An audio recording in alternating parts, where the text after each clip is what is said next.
And we are a certified authorized Zoom partner, and we've been working with Zoom for so long, and I know that Zoom is going to fix this. It's an incredible tool, but it's worth sharing some of the important security features that Zoom does have today to keep your meetings secure. So that's what we're talking about today. And we do actually have an awesome Zoom party going on. You guys can join this. The Zoom meeting ID is below. And note, there's a password. Yes, we are using passwords now with all of our Zoom meetings because it is so important. So I'm going to start with a short presentation. Now, one of the great things about today's presentation is it is live on YouTube and Facebook. So I can actually bring in live comments from the audience, which I just realized I'm going to need to put onto here. There we go. And other than that, it is time to start the broadcast. Now, as you may know, I should probably start off by saying that I am doing all of this by myself. There's no producer at that desk. Normally, I have a producer that helps me, but I think that's part of the cool case study about what we're doing today. So let's jump into the presentation. So I think everyone's going to learn something really great. So in the news, Zoom security flaws have been exposed, and even the CEO, Eric Yuan, said we've been moving too fast and we made some missteps. And Eric actually paused for 90 days all new Zoom feature implementations. And I know they're working on a lot of awesome stuff, but it's all on pause for 90 days. And Zoom wants to be a privacy and security first company. And security really matters. So you can go to zoom.us/security to learn more about the security features you can enable in your management dashboard. Generally, that is for administrators who can read the white paper and learn what they want to implement for their entire user base of Zoom users. But I wanted to mention that if you've been learning along with the StreamGeeks here, we've been talking about how to host virtual Zoom parties and have live trivia, talking about how to put a Zoom meeting directly on your website, which I'm a huge fan of. And now today we're talking about Zoom meeting security.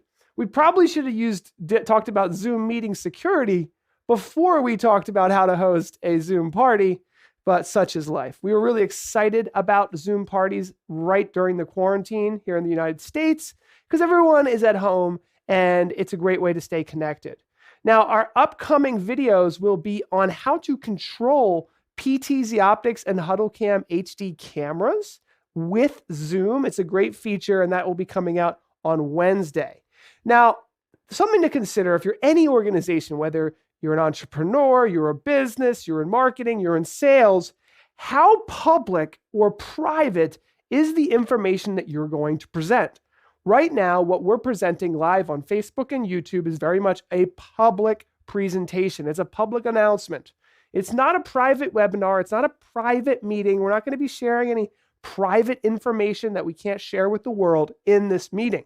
But the more private your meetings are, the more you need to start thinking about the tools and security that you need in your Zoom meetings or GoToMeetings or WebExes or Microsoft Teams.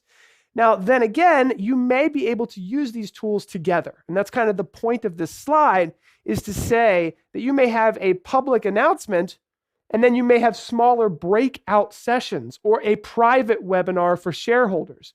You may have a public product release and private marketing and sales meetings that go along with the public product release, right? And then, of course, many of this video, for example, will be available on demand on YouTube and Facebook for distribution on social media and collaboration tools, private or public collaboration tools such as Slack or Discord. So just to give you an overview of some of the technology that's available today, there's public broadcasts on YouTube and Facebook, and then there's private meetings. Now, we're all kind of living somewhere in between, and you got to think about these, try to use the right tool for the right job. And clearly, like live streaming, a one-way broadcast is probably the most secure way to get out a public message. And then a private video conference is the most secure way to have, a video online face-to-face meeting in a private, secure way. So while we blend some of this stuff together, it's important to figure out how to keep the party crashers from crashing your Zoom event. Too many stories have been online about this. To Zoom's credit, they went from 10 million daily users to 200 million daily users. And of course, through that increased exposure, things have kind of changed. So the first thing that you should think about is how you schedule your Zoom meeting. I would highly recommend that you require a meeting password. This is so important. It can be any password. You can see here, we've got a password noted there. It's not that secure because we're live streaming it out to the world, but require a password and only share it with those people that need to get into your meeting securely. Now, this is probably not selected by default. So that's something to think about. This might not be on, so please double check that.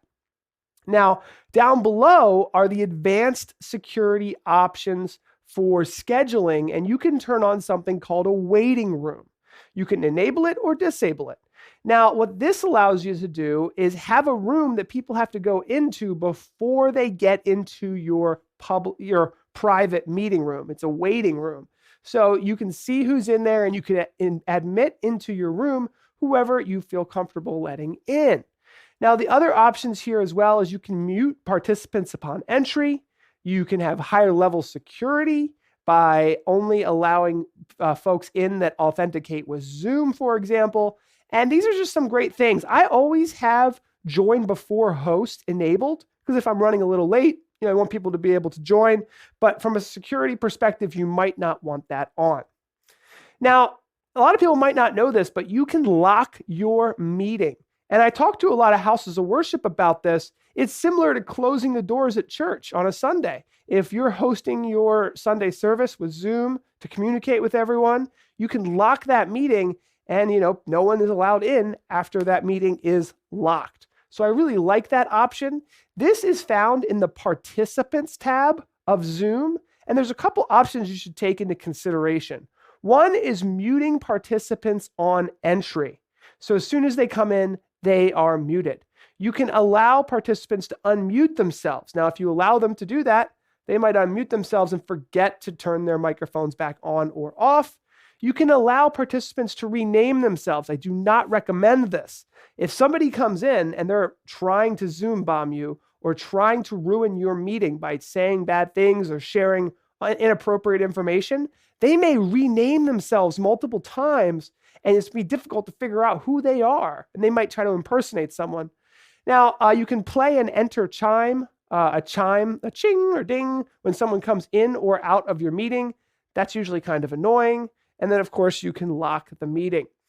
Now, if you are a Zoom admin, you can look at the advanced security, which covers all of your users.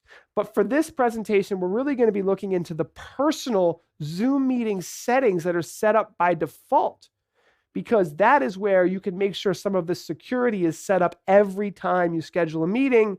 Most of this security is not in place by default. So for example, personal meeting ID is something that you get as a professional user, but if it's exposed, people can use that personal meeting ID to jump into your personal meeting and actually, without you knowing or inviting them because they have saved that meeting ID. The other thing you can do is you can only authenticate users that are using Zoom to join the meeting. So that's kind of a nice thing to do. You can require a password for scheduling new meetings and require a password for instant meetings. This is one of the biggest issues with Zoom security right now, is that everyone's doing an instant meeting and then inviting people, but there's no password on the instant meeting because they haven't gone into their settings to set this up. So I highly recommend you say, require a password on every instant meeting, even if it's your personal meeting ID. Because if you don't use the scheduling tool, you might have missed the password option, which is one of the best ways to stop people from getting into your Zoom meetings unintended. Now, the other thing you can do is you can allow or disallow remove participants to rejoin. I would not allow remove participants to rejoin, because if you personally went out and removed them from your Zoom meeting, you probably don't want them to be able to just go ahead and pop right back in. The other thing that you can do is you can disallow people from renaming themselves completely. It's probably a good idea as well because they may be trying to hide themselves. So just to recap, and we're going to jump into a Q&A in just a moment here, probably, especially if you're hosting a Zoom party or a public meeting of almost any kind, you probably don't want to use your personal meeting ID. Now, if you haven't set up a personal meeting ID, mine is my cell phone number. So I have mine. I always know it. It's super easy to enter it, tell it to other people. That's what the point of it is, to be a very simple, easy number to remember, just like a phone number. But if it gets exposed, it's almost worthless to you. So you got to be careful about that. Next is use the waiting room feature. It's a really great feature. You do have to manually allow people to come into your meeting, but it gives you that control of disallowing people to come in and out.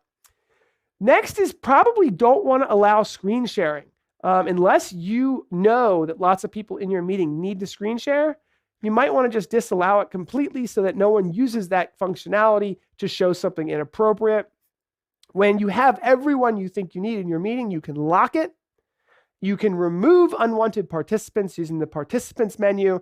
And of course, you can mute anyone and everyone using the participants menu. Now, if you're unfamiliar with how to restrict people from sharing, that is done in the advanced sharing option. You click the share button in the middle, and then you go ahead and click only host can share right there. Now, if you're just trying to have a fun little Zoom party, the New York Times says, keep it small, get comfy, use the grid view so you can see everybody, and be a good listener and end on a high note. So we did this to be fun. We wanted to have a Zoom party. We wanted it to be fun. But then it came to the point where stories are coming out about inappropriate people joining Zoom calls, doing difficult things. The whole state of New York has disallowed, said do not use Zoom for the education. So it has really gotten out of control quickly. So I'd love to hear from our audience, see what people have to say, folks in our Zoom room. Of course, I'll be answering questions that are coming in through social media. We have one person, Pragmacto, asking, why is Zoom so easy to get hacked? And essentially, what they found is a little bit disturbing.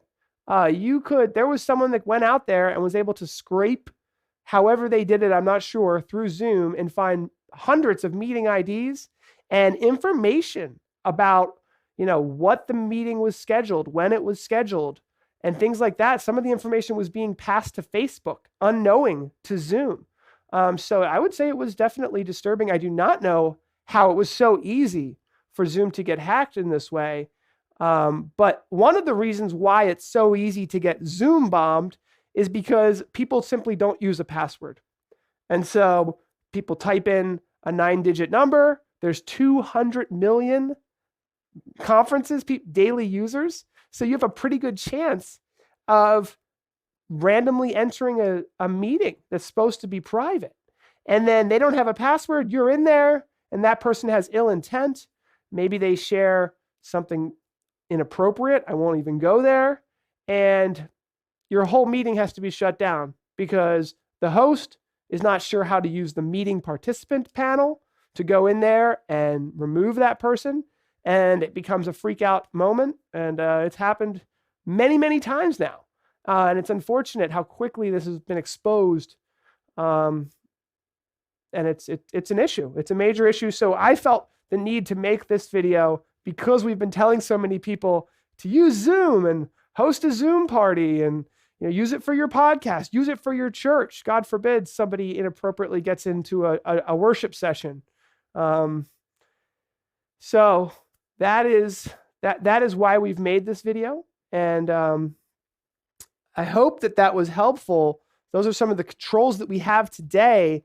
I would imagine that Zoom is going to be fixing some of these security issues in the future, obviously. They're pausing all of their future new feature implementations in order to refocus on security, which I think is important.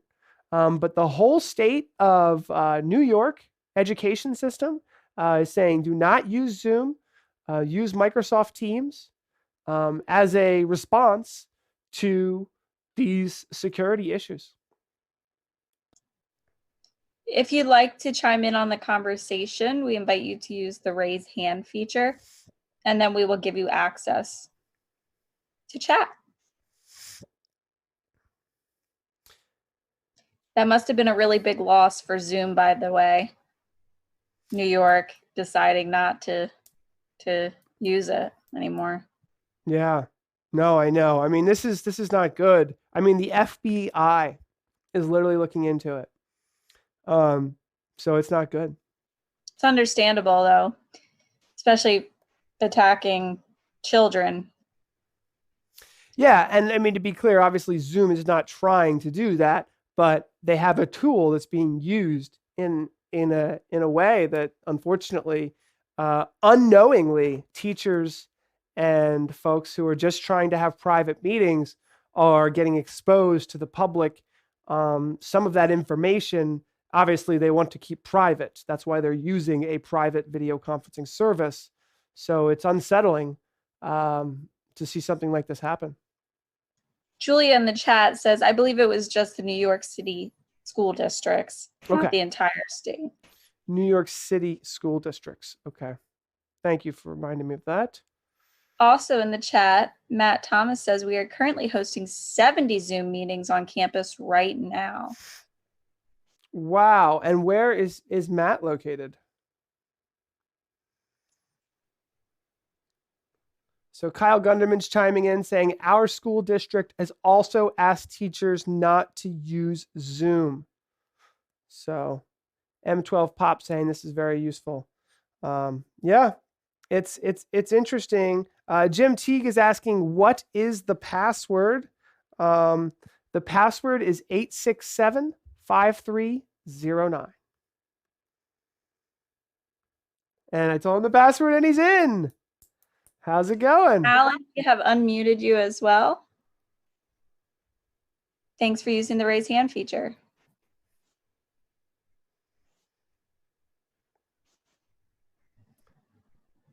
Hold on. I'm pressing unmute and it's not working.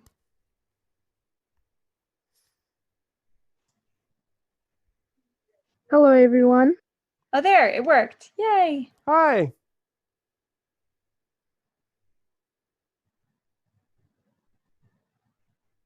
Are you there, Alan?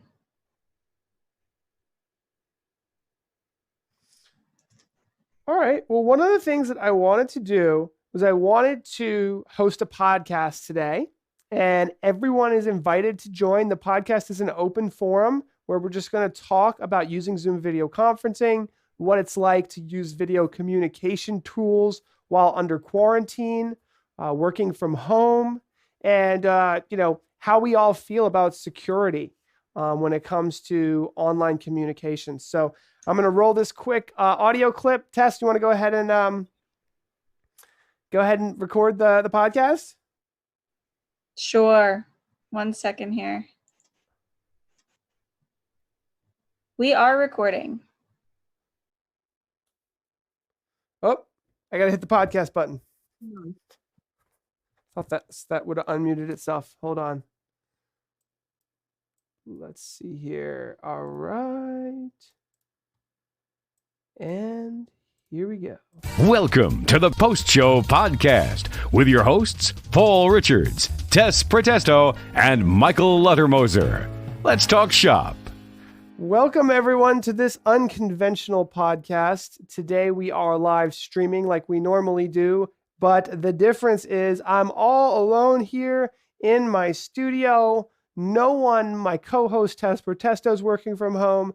Our producer, Michael Luttermoser, is working from home, but it's not stopping us because we are hosting a live Zoom video conference call, asking folks around the world to chime in on how they feel about working from home, what it's like to work from home during the quarantine caused by COVID-19, the coronavirus, how the measures that folks are taking to securely host video conference calls and have meetings.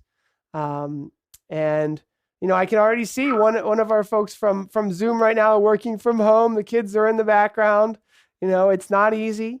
Tess, why don't you you can tell us a little bit about your experiences. Tess is the host of our Zoom meeting, and she's securely muting our participants, allowing them to use the raise the hand feature. She's scheduled our Zoom meeting with a password to keep it super secure. How's it been for you, Tess, working from home? It's been really interesting because we've been hosting these Zoom parties. It's been a really big learning experience for me because I've been helping you with the live stream. So I'm having to learn things I did not know about Zoom before. Just at the beginning of this meeting, I learned that you can block people from sharing their screens. So that was pretty cool. It's kind of made me feel a lot more comfortable with virtual meetings and the like, because normally we do everything face to face. So it's been an adjustment, but it's been interesting. Yeah, there's a new study by Gartner that was just released. They surveyed 317 CFOs. These are chief financial officers, generally pretty big decision makers in large companies. And across the board, folks are saying that more people will be asked to work from home after COVID-19. So we can expect a culture shift for sure. I think more and more people are going to be working from home. That cultural shift will be assisted by technologies like Zoom, video communication technologies.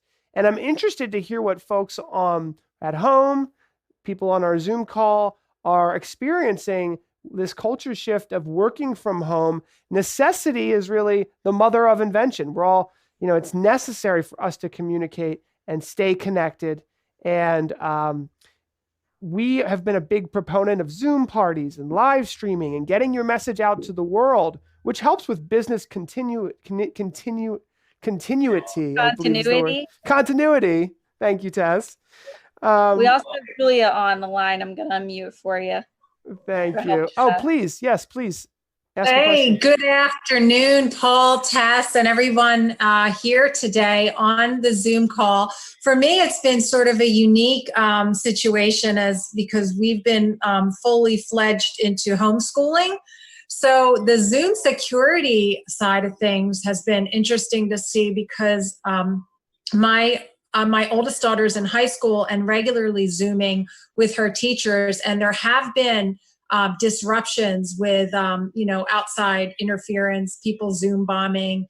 And, it's really unfortunate for a lot of the teachers who are so new at the whole process of teaching children remotely. And now they have that added sort of, annoyance to contend with. But I think some of these privacy features are just being implemented now as a routine precaution. And Zoom is just so easy to use. So that's probably why this started to begin with. We were sort of complacent with how easy it was. Yeah, that's a good point. It's interesting that some of these security loopholes and security issues that have been exposed have only really come to light now that Zoom has so many users. It was 10 million users on a daily users before the coronavirus, and then 200 million after. So they went through a period of tremendous growth, and then I think additional scrutiny when it came to security. And I believe that some things have been uncovered that have shocked really the industry.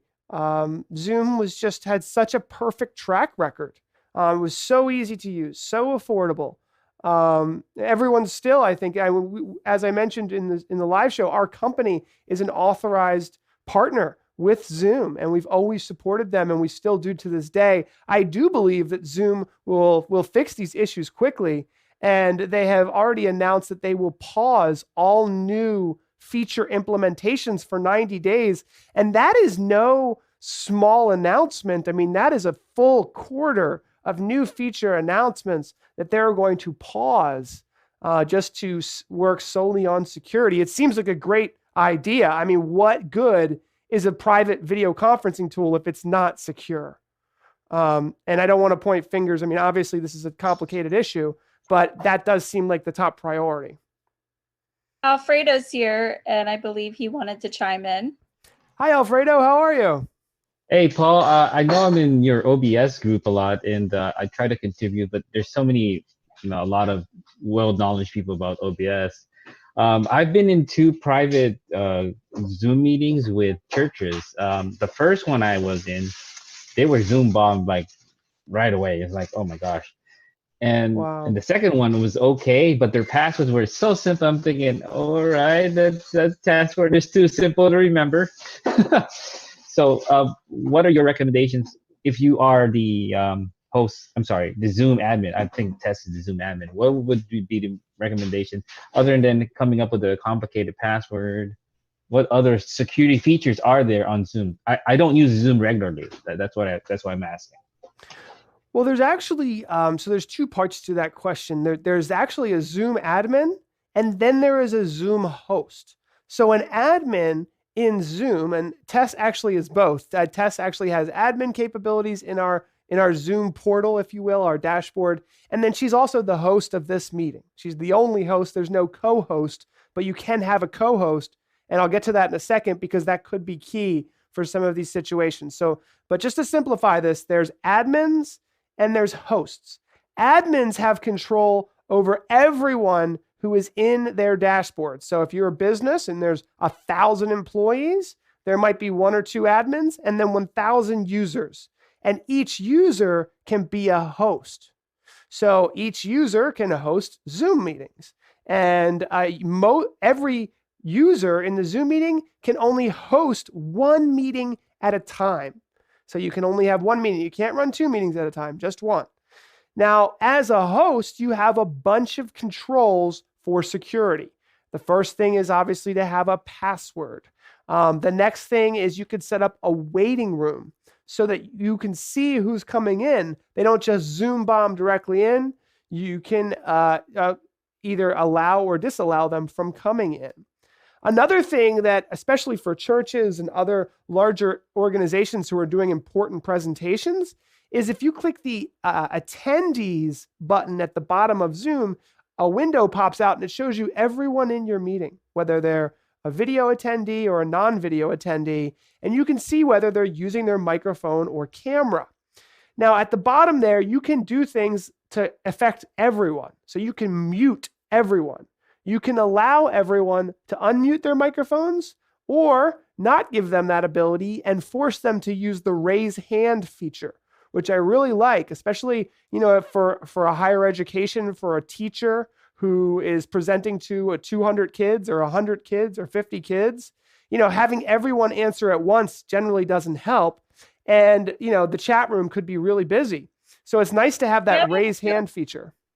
We have a few people asking where can they locate the raise hand feature, and I can't tell because I'm hosting it, I don't think. Well, that's a good point because if you're not seeing it, I may have to sign into my Zoom dashboard really quickly and enable that feature. Raising their hands. You can see people are raising their hands? Yeah, but people are saying, hey, where do I find the icon to raise my hand? I'm going to unmute Julia because she's done it and she can share with us. Okay, perfect. Yes, I wasn't sure right away either. You actually click over on the participants button on the bottom. And if you click on participants at the very bottom, there's an option to raise your hand. Perfect. Thank you. Sure. Now, just to finish that thought, the final thing is if you're a host of a meeting, and let's say you're running a live stream, right? Or you are at the front of a classroom trying to make an advanced presentation, you can assign a co-host.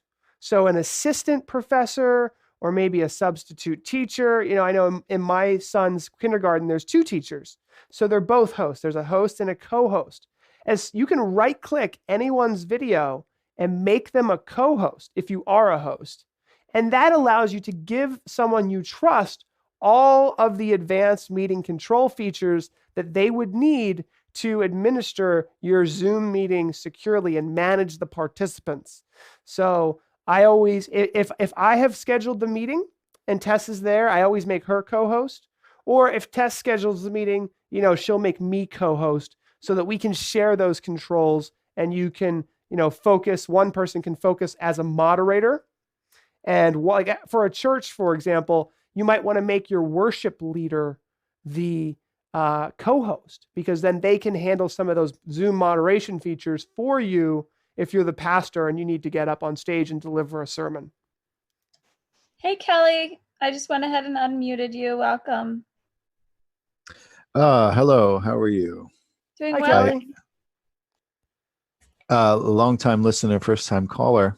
I was just going to give the participants information that the previous lady told about how to raise and lower your hand. So I'm going to lower my hand now that you've called on me after I raised my hand.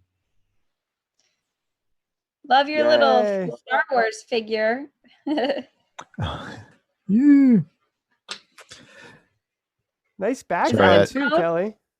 Yes, I was doing some Zoom earlier, and we were talking about drones, and I had to say that even though mine doesn't have a camera, it's the best drone in the house. Very cool. And how are you using your set? I have I've been doing basically going live because I can. You know, I have 12 4K cameras and a couple switchers, and do a lot of live streams, live to tape stuff professionally. I set it up in my studio, my basement here, and I'm just switching back and forth and going live and talking to people. You know, other people were going live, and some people started texting me and calling me and said, "Why aren't you live?" And I said, "You know, that's a great question." So now I am, and I'm here with the StreamGeeks. Cool. I love this set. It looks awesome. Yeah, I had it was my office. This is my office in my basement, and we're doing some construction. And I was working actually on a YouTube channel for a contractor called The Capable Carpenter, and everybody should subscribe to The Capable Carpenter YouTube channel. And he came in here, and we did one of his first episodes was remodeling my office studio. So you can watch the video because I don't want to interrupt this amazing meeting that I came to learn more about secure Zoom meetings, but. This is a false wall here. It slides apart, and I still have access to the furnace and storage back there. Oh, You should go check out The Capable Carpenter. Thank you. Cool. I just subscribed. That's awesome. I'll mute myself now. So one of the things that I think that we're doing right now is it's a very public forum, if you will. So Zoom is really a private video conferencing tool. That's what it was designed for, but it's become almost a perfect tool for hosting open forums and communications and webinars. And we talked a little bit about this in our presentation, that you really just have to think about how public do you want your message to be. If it's totally public, it's okay to live stream it to Facebook and YouTube. If it's totally private, you need to take every security measure that Zoom has seriously and understand how to check those boxes and make sure you have all of the features in place. Does anyone have any stories about kind of blending public and private type meetings? Right now we're live streaming to social media, but we've got a private Zoom meeting with a password, and Tess is moderating that whole thing. So that's kind of the way we've blended the two technologies together. There's a few comments in the chat. Let's see what Alfredo had to say here. About, I'm not used to the unmute feature. I didn't realize that when I mute myself, I have to wait for the host. So I thought, anyhow, what I was trying to do was trying to blend my work life, balanced life with family. So here's, for example, a picture of me and that's a Wookiee. I say he's my uncle, and I say hello to Uncle Wookiee. Anyhow, but what I was trying to do there is just combining both work life and family life. It's going to be a tricky thing to navigate because the family doesn't want to be public, but I want to share those little moments that make working fun. You're working for your family, yes. And then after your long, hard day's work, then you can relax and spend time with the kids and the spouse. And to finding that balance where the family is willing to share, that's where the trick kind of lies. So don't want to. Well, I'm so glad you mentioned that, Alfredo. And I'll comment by saying that a recent Gartner study that was included 317 CFOs, chief financial officers, who are generally pretty big decision makers in many corporations. All of them across the board are saying that they're not going to, we're not talking about layoffs here or furloughs, but they're talking about asking more and more employees to work from home in order to save costs on office space, in order to make people happier, even more productive. This has been a huge experiment. They're the world's largest work from home experiment. And as a result, necessity is the mother of invention.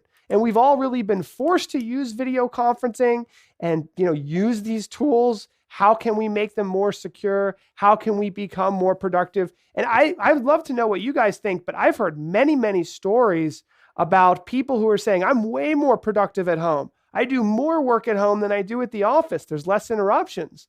But then again, that question that you asked, Alfredo, is how do we come up with a way to have good work-life balance? When I go home for lunch, I take my kids on a walk. I let my daughter walk the dog, and then I come back to work, right? And I'm in my basement. So there's that work-life balance that I think can be really beautiful. But for some people, it's challenging and it's new and it's different. How's it working out for you, Tess? Well, it's definitely been a learning experience because I've had opportunities to work from home with Haverford Systems, but never to this extent, certainly for over a certain period of time. I'm lucky, if you want to call it that, maybe lucky, maybe not. My husband's home now too, so he's able to help with our son, but having children can definitely complicate the work from home scenario. But so far, it's been going fairly smooth. I think that there's definitely an adjustment period for a lot of people where you have to figure out, okay, is it okay? How much time am I taking, for lunch or, excuse me, to do that dog walk in the middle of the day? And am I going back to work and things like that? So it's been interesting. Does anyone else have any stories they'd like to share about working from home? There's a few people raising their hand. Okay, Alan, I saw that you had your hand raised and you put it back down. Oh, you left the meeting. Okay.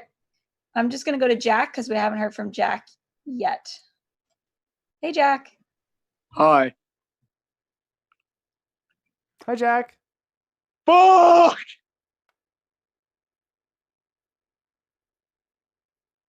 Well, this is a perfect example, actually. Great. So, Tess, you were able to mitigate that quickly. It's going to happen. It's happened to everybody. Oh my gosh, this has never happened. I'm in shock right now. See, Tess, it happens. So we just got Zoom bombed, I believe. It's we're definitely just got Zoom bombed. So we just got Zoom bombed. So trust me, it will happen to you. I don't even know what the point of that is, why people do it. But you'll be shocked, right? I mean, I'm shocked right now. I didn't even know what was happening. It could have been worse, but luckily today we've been talking all about how to secure your Zoom meetings, how to handle it. Tess, how did you handle that? Well, when I realized I had a feeling, as probably everybody else did, as soon as we allowed the person to go on unmute, it was weird how he was holding his camera. And then I was like, wait, should I mute? And as soon as he started talking, I muted and he's gone now. But obviously he wouldn't be able to get back up because we do have the raise the hand feature and the everybody blocked unless we unmute them ourselves. And we have the you can't change your name as well. So that was interesting. That was an interesting experience. Now I'm a little afraid to let people, to unmute people that I haven't seen before. Like I know Jim, I'll unmute you. But I'm scared. Should I not be unmuting people now that I don't recognize their names? No, it's okay, Tess. Go ahead, Jim. My name is Jim, by the way. But the interesting part here is I have a job. We went on administrative leave. And the fear is always, are you going to have the job when all of this is over? And I'm always trying to think of ways of reinventing myself. My wife already works from home. She's been working from home for years on a business she created. And just recently she started using Zoom because I recommended it, to help her with her sales of her business. but I'm also trying to reinvent myself, just because things are really insecure. And it's frightening in a way as well, because using video, you're out there, you're doing something completely new. And I was always interested in live streaming, but that's scary to me. So I don't really know what to do there. Of course, I use the OBS system along with Zoom. And I've also been trained as a life coach as well. So I thought that would be an interesting thing to use, because you could use Zoom capabilities to do a life coach and other things. And I started just running through my mind all the things that a person could do now from home, because I don't believe things are going to go back to normal or the way things used to be.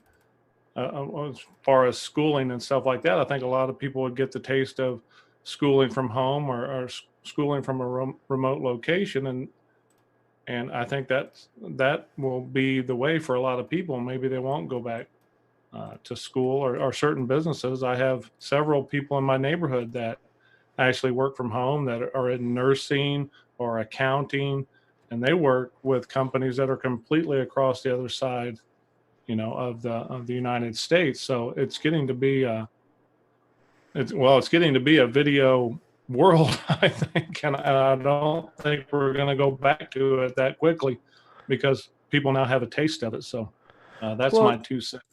Jim, one of the things I'll respond to that, because I have thought about that myself, and I think there's some good news. There's obviously some silver linings that you can read in the paper. Obviously, people are using less carbon emissions, so the environment's better. But what about jobs? And personally, my thinking is that if you follow what Zoom is doing, what it has done, on a small scale, right? Before the coronavirus, 10 million users a day. That's not small, but in retrospect, the way it's being used now, 200 million users per day, right? And I think if you follow the trends of what's happening on the early side, there's always innovators, there's always early adopters, and then there's the majority, right? The early majority. And you don't want to be the late majority, because then it's just like it's already all happened. It's best to be kind of on the earlier curve of the innovation and the early adoption. We are pushing the world so far forward on innovate now, become an early adopter now, so quickly into video communications. I really personally do believe that there are just so many opportunities that just simple technology like Zoom has brought to the world. Remote field trips. I know a guy in Boston, his whole job is to bring field trips to schools. His business is absolutely exploding right now, but he was doing that years ago. Selling virtual tickets to events. The events industry is $1 trillion industry. Now, it has come to a grinding halt because no one can go to events right now, but the ability to use live streaming to sell virtual tickets could be $1 billion stopgap, $1 trillion stopgap. That's $1 trillion market right now. $1 trillion. And you could be leveraging YouTube Live, Facebook, things of that nature to fill the stopgap. So it's going to take our economy, the US economy, the global economy, I believe, no one knows, so I don't want to say that I know, but I believe it's going to be years. But it's going to be years of catch up on how do the existing established businesses reinvent themselves to use these tools. And CFOs, the information's already out. They're saying we need to get more people to work from home. We need to save money on all this office space that's costing us millions, trillions globally. And by having people work from home, now they're happier. The business has less costs. It's therefore more easier to adapt to changing economic environments.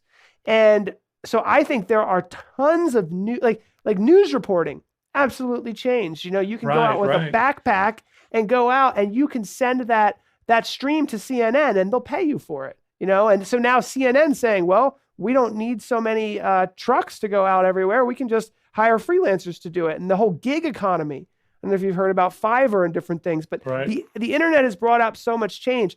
In my opinion, when you become successful, you combine two things together. So it's two things. It's Zoom and what? Is it Zoom and personal teaching? Is it Zoom and remote field trips? Is it Zoom and I think it's so easy to take Zoom and apply it to one other thing and have a business. Personally. And then for me in my career, it's been live streaming and what? Right? Live streaming and Zoom. Well, that works out really well. Right. You know what I mean? Like live streaming and selling virtual tickets, live streaming and helping your local church. There's so many opportunities today. But yeah, it's going to take the economy, big, massive companies a long time to say, man, like Amazon doing great right now with all of this. Right. They've had live streaming built in for a long time. Where was Walmart on that? You can go to Amazon and you can see individual sellers live streaming what they're selling. Where was Walmart on that boat? You know, they were too slow to adapt to it. So I think that there are tons of new opportunities. I was thinking about this recently. I was like, wow, there is just a wave of change that Zoom is allowing any entrepreneur or business to adapt their business to being more video and online communications focused. It's an exciting time to be in the video communications industry.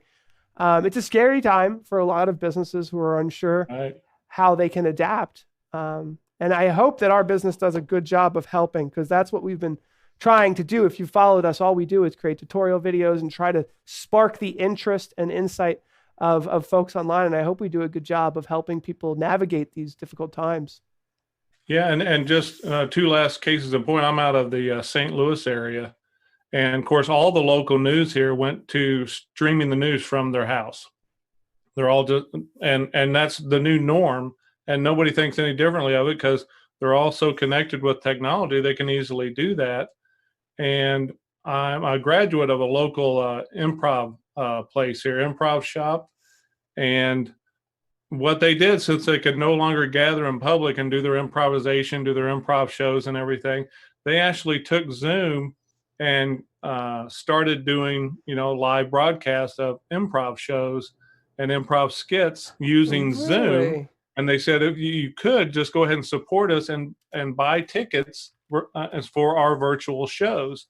And that's kept them afloat. And most recently, they did one where they did an improvisation skit of a fake company having a virtual meeting using Zoom. And it was just extremely hilarious. And I thought, wow, the way to reinvent yourself in these times, I mean, it's just unlimited. So, well, I'm so glad to hear you're from St. Louis. That's where I got married. And if you wouldn't mind contacting me afterwards, our company is hosting what we're calling the Clean Quarantine Comedy Hour. okay. We're going to be hosting, we're going to be hiring multiple comedians to join us. And it's all a fundraiser for the United Way for the COVID-19.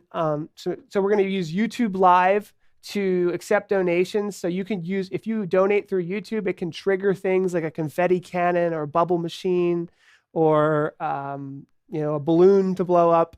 So I'm really excited to do that. But if you could introduce me to that company or that local theater that was doing that, perhaps I could hire them to be part of our Clean Quarantine Comedy Hour. Oh, yeah, there's a lot of talented people there from the improv shop. I graduated from it finally about a year or so ago. Took me so many years to do it, but I just kept at it. So, yeah, there are a lot of good people there. Well, thank you for that great question, Jim, and the conversation. And hopefully I'll be able to work with that local improv company. Yeah, absolutely. There's been a lot of good comments in the chat suggesting that you make sure that you see video for somebody who raises their hand, which I thought was a good suggestion. I know Kelly's been waiting for a while, so I'm going to unmute you, Kelly. Hi, Kelly. I'm unmuted now. Thank you. Yeah, no, I just think it's really interesting. As soon as this started, I started getting phone calls because I've been streaming. A lot of us here have been streaming for a while. I know Paul and Tess have been streaming because I've been watching them stream. And almost immediately, it was like, I know we've been ignoring you for the past 15 years, but how do you do that stream thing again? And almost immediately it went from, hey, we're going to have this little meeting and we're just going to bring in the crew, to we're not even having 20 people meet. nobody's going to meet, you know. So one of the things you were talking about, using Zoom with something else, for me so far, it's been Wirecast, which, you know, I'm a Wirecast fan. I love it. vMix is great. They all have their, you know, pluses and minuses, but I've been using Wirecast for a while. And so in a scenario where we're doing a meeting where say there's 50 or 60 people that need to watch it, or 200 people that need to watch it, but only 5 people that need to present, doing the presentation in Zoom, and much like the way Paul is doing here, I'm assuming you guys are using vMix, because you guys are a big vMix house, right? Is that the... Yes. Paul's shaking his head. Yes. No, but I do love Wirecast too. It makes it so that you're kind of locking down. You're only the presenters are available within the actual Zoom, and on Facebook or on YouTube or whatever your CDN is. That's the main group that is watching, but they don't have the access to come in and Zoom bomb you, or you know, they obviously, you know, would still have a chat. And one of the things that we've been doing is the phone Q&A at the end. The other nice thing with Wirecast is you can do, the presenter can pre-record their presentation. You can play the video and then go to a Q&A at the end of the video. So you can kind of keep it going. And that's what I've been doing here in the basement, besides doing my own little streams, which you can find on Kata Creative's YouTube channel. I've just been mixing for other people, producing for other people from afar. Yeah, I think that's great. Making That's it more engaging. That's another, you know, I mean, literally all the training that's needed right now. There is a massive amount of training, and then remote support, like Kelly, you're mentioning, you know, doing this remotely, helping someone remotely to do this. The amount of need, I think there's going to be at least a short-term boom in the need for video professionals, video communication coaches, training, all of those things, at least in the short term, probably in the long term as well, a huge need for that. Yeah, try buying an A10 Mini right now. Yeah, I know. Everything is out of stock.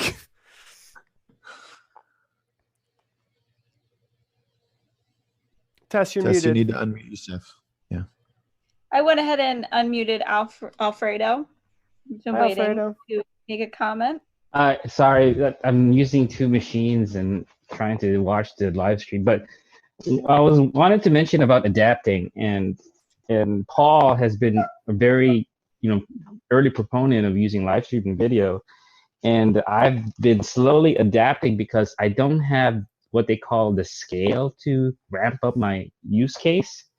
And I've been using, or at least studying, Jeff Bezos a little. And the 2 terms he uses in one of his videos is you have to be nimble and be able to scale. I don't have the scaling ability because the resources are kind of limited in my area, but I'm nimble enough to adapt to your video conferencing. I mean, I have 2 machines for some reason, but I don't have the switcher. I don't have vMix. I don't have the high-end cameras, but I have enough to be live. And that's probably people need to understand. You just need just a little, just to be lean enough to be live. And that's one of the messages that I've been trying to portray to some of the people I run into. You need all this fancy equipment yet. You build up to it. Paul has been doing this for a long time, and I can't be at his level. I can only learn what I can, and hopefully afford it later. But I like Paul's shows because they're informative, they're interesting. I'm going, I can't do that, but I can do something else that's a little bit more nimble. And that's what I wanted to say about adapting, is you start small. I mean, that's how things start. Big things start small, per Jeff Bezos. And just wanted to add that. And Paul, I aspire to be at your level. I just can't get there fast enough because, like I said, you're amazing live streaming. I really do appreciate the content you put out and the various tutorials you do, and it's just amazing what you do. And I want to support you as much as I can. If it's okay, can I share a product that I've supported as far as the community on here? May I? Sure. Okay. The other product, if you guys aren't used to OBS, that's open source. There's DMX, of course, and then the high-end encoder is Wirecast. I can't get those. There's a web-based encoder I used, and I was a founding community member in their Facebook group. It's called StreamYard. Have you heard of that product before, Paul? Oh yeah, definitely. Yeah, I was one of their founding Facebook members community group, and I've supported that community ever since. I think they're up to now around 4,000 members, I believe, and we're slowly getting members about it, and it's a great little tool if you're not used to the complexity of OBS or you can't afford all the vMix or Wirecast or other encoders. StreamYard can get you started, and it'll have the little bits of lower thirds, crawlers, banners that it has, and I try to introduce that to folks who want to use this, kind of develop a small show, and StreamYard is an example of one of those tools. All right. Well, if there's any last questions, guys, ask your questions now. We should probably wrap it up. Tess is saying we're getting more and more Zoom bombers, actually. Luckily, we are keeping it under control. So this is kind of like a pretty good... This has been a test for me because this has never happened before. But you know how to use the tech, though, Tess, so you're doing good. Yeah, and I fear, and this is making me wonder because this is the first time it's ever happened to us, but all of a sudden now I've had 3 or 4 people that I can clearly tell don't belong. I'm wondering if there's like a website that people are going to where they can kind of like... There is a security loophole with Zoom right now where hackers can somehow scrape the Zoom client. Or something. Yeah, somehow. Now we are streaming and sharing the Zoom meeting ID and password, so that doesn't help. Don't get me wrong, that does not help. But there is an actual Zoom security issue that's out there, and so I am surprised we haven't gotten this more in the past. But if there's any last questions, please. Yeah, Brandon's saying, that's probably the main issue is that we're streaming it out to the world. It definitely is, and we have a password. I forgot about that. But then again, that's how probably most people found out about it too. So, all right. Well, if there's any last questions, feel free to ask them really quickly. You can just raise your hand and we'll cut to you, or otherwise we'll call it a great stream and we'll head out. Mike has been waiting for a while and he's been offering some good comments in the chat. Hey, Mike. Yeah. Hi. Greetings all the way from Sweden. Wow. Cool. I've been using Zoom for a few years, and we just recently got a business pack, and I've got doing admin for a lot of guys. So the whole thing of setting your security, and you can create different levels of security for the users and even for the hosts, so they automatically can be locked down on things. So Zoom has got a lot of stuff there, which is quite confusing how to use. And so the problem is everything's been open, but now they're trying to close the doors, and it's going to be a lot easier. It's going to be a lot better. Yeah, I trust that Zoom, from everything I've seen, they're going to act quickly. They're going to try to make it easier. But, when you open up yourselves to that many users and the scrutiny of the world, something was bound to show up. And I think they're going to fix this pretty quickly. They know what they're doing. They know what the security loopholes are right now. I think it'll be done in a couple months. So, and it's a lot different between the basic, the pro, and the business education. There's kind of different levels in the different packages they've got. Mm-hmm. Good stuff, Paul. Sorry. There's a few more people in here wanting to comment. I'll go ahead and say hi to Matt or David Matthew. Hi, David. Hey, Matthew, David. Hello. Can you guys hear me all right? Yeah. All right. Yeah, I'm running this through OBS and the NDI input thing, which I found kind of useful to be able to bring your stuff in. I'm pretty new to live streaming. I just kind of started this as somewhat of a side hobby back in December, and so it ended up being kind of good timing that I had some of the equipment bought and some of the other things like that. So I just had two things, I guess. One quick thing to share for people, kind of block it. I found with headphones to, I guess a lot of times you're wanting to get good sound, right? But I found at home, blocking the kids out, blocking the sound out so you can focus is something that is more important. So what I'm doing, this is just kind of a hack that I came up with. I have kind of a pair of headphones here, like a over the ear hanger one, and then these are actually like gun shooting earmuffs. And so I just like stick this into here, and then I can't hear anything. My daughter came into my office and was like touched my arm the other day, and I didn't even know she was there until she was literally touching me. So kind of a hack to, block things out instead of just focusing on the sound. Funny, So but good that was tips. useful. Yeah. The other thing, I was kind of wondering, I'm using OBS, but is there a good way to actually bring in a Zoom stream to do like an interview or something into OBS other than just like a window capture, or is that kind of the best or the only way to do that right now?